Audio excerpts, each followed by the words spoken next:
up in the School Sports Focus this week, we bring you stories about lawn tennis.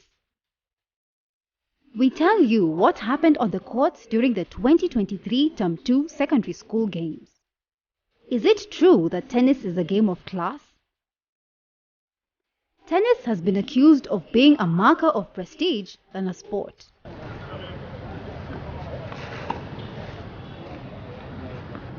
In this episode, we discuss the myths and facts about this allegation. And we will tell you how schools are breaking the tennis is for the rich stereotype.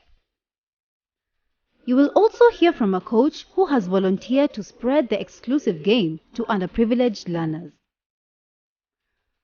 You will have expert advice from a professor of sports science on how private facilities can be used to make the otherwise exclusive sport more inclusive.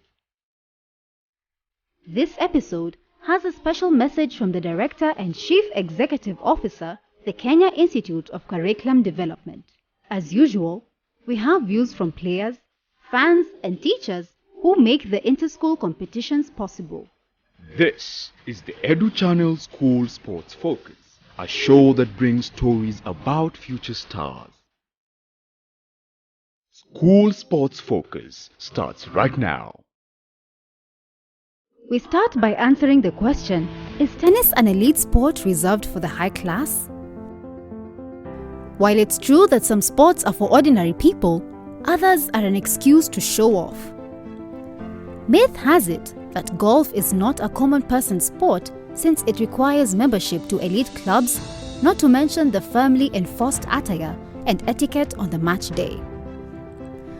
Unlike soccer fields that are found in every corner of our nation, public golf facilities are rare.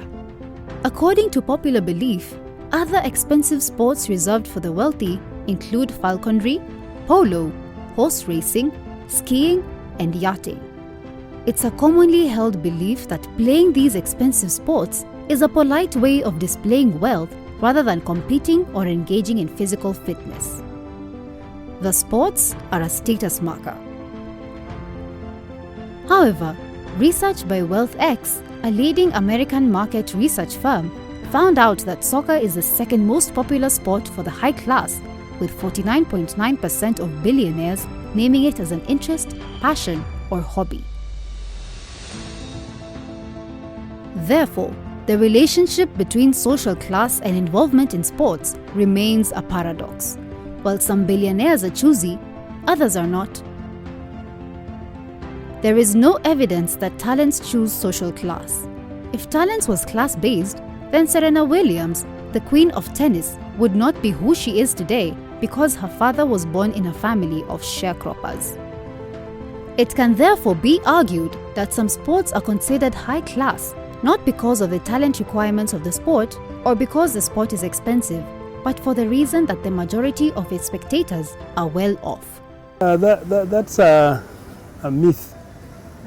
A myth that some sports are preserved for people with different classes.